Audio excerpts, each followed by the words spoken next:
বিসমিল্লাহির রহমানির রহিম।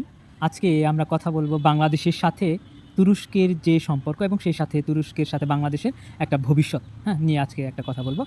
আমরা দেখেছি একটা দেশের পররাষ্ট্রনীতি আসলে গঠিত হয় সে দেশের জাতীয় স্বার্থ এবং জনগণের ইচ্ছা আকাঙ্ক্ষার ভিত্তিতে। কিন্তু আমরা বিগত ১৭ বছরে অর্থাৎ শেখ হাসিনার আমলে আমরা দেখেছি আমাদের পররাষ্ট্রনীতিটা প্রণয়ন হতো কিসের ভিত্তিতে?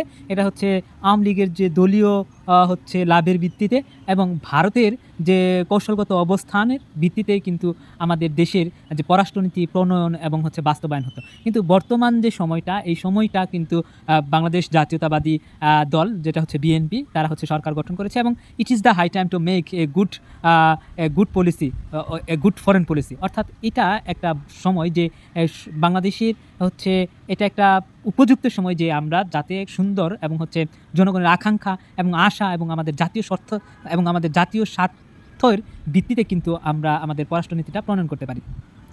আমরা দেখেছি আমাদের যে মুসলিম যে দেশগুলো রয়েছে, এই যে ইরান, সংযুক্ত আরব আমিরাত, তারপর সৌদি আরব, এরা কিন্তু ইরানের সাথে এই যে একটা সুন্নি এবং শিয়া এই যে ধর্মের ভিত্তিতে এদের কিন্তু একটা দ্বন্দ্ব রয়েছে এবং এই দ্বন্দ্বটা এখনও লেগে রয়েছে।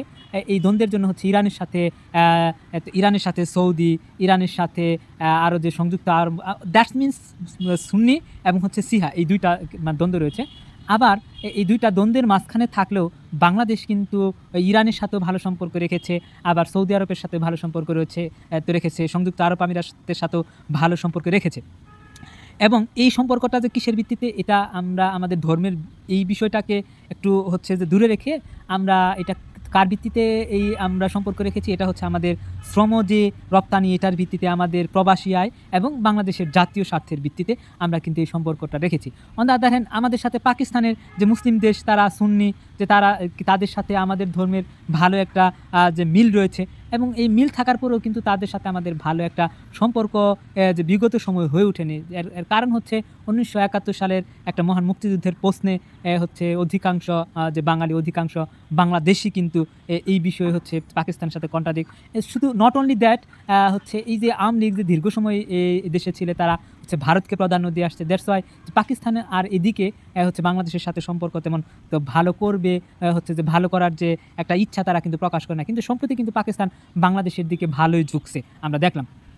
যাই হোক, এই যে তুরস্ক কিন্তু এই যে তুরস্কের ইচ্ছা কি? তুরস্কের ইচ্ছা হচ্ছে এই এশিয়া আর যে মহাদেশ, এইখানে তারা শক্তিধর হতে চায়, তারা হচ্ছে পারমাণবিক রাষ্ট্র হতে চায়। তারা আবার কি যে তারা সবার সাথে যে সম্পর্ক করতে চায়, তারা হচ্ছে যুক্তরাষ্ট্রের সাথে, যুক্তরাজ্যের সাথে, ঠিক তেমনইভাবে যুক্তরাষ্ট্রের যে শত্রু চীন এবং রাশিয়া, এদের সাথেও ভালো সম্পর্ক। শুধু তাই নয়, ভারতের সাথেও ভালো সম্পর্ক। এবং তারা আবার হচ্ছে পররাষ্ট্র হচ্ছে যে তারা হচ্ছে আবার কি যে পরমাণু শক্তি হতে চায়। আবার এদিকে তারা আবার প্রত্যেকটা দেশের সাথে সম্পর্ক বজায় রাখতে চায়। আবার যে মুসলিম যে দেশগুলো রয়েছে, এই প্রত্যেকটা দেশের সাথেই তাদের মোটামুটি ভালো একটা সম্পর্ক রয়েছে।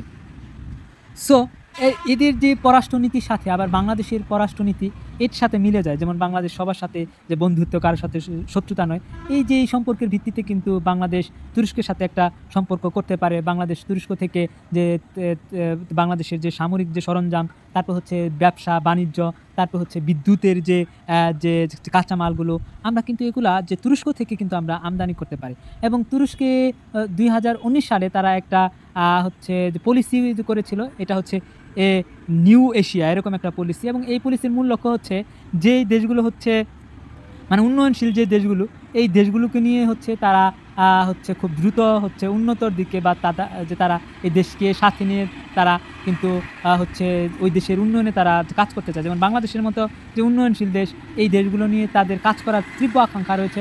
এবং আমাদের সরকারের উচিত হচ্ছে যে তুরস্কের যে পররাষ্ট্রনীতির সাথে সংযোগ রেখে কাজ করা এবং হচ্ছে যে তাদের কাছ থেকে সামরিক অস্ত্রগুলো হচ্ছে ক্রয় করা এবং বিভিন্নভাবে যে সামাজিক ব্যবস্থাগুলো, অর্থনৈতিক ব্যবস্থাগুলো, বাণিজ্যগুলো হচ্ছে তাদের সাথে মিল রেখে কিন্তু যে প্রণয়ন করা উচিত এবং তাদের সাথে ভালো একটা সম্পর্ক স্থাপন করা উচিত। তাহলে আমাদের দেশের জন্য কিন্তু ভালো হবে এবং আমাদের জাতীয় স্বার্থ রক্ষা, সেই সাথে জনগণের আশা আকাঙ্ক্ষা, এগুলো কিন্তু বাস্তবায়িত হবে।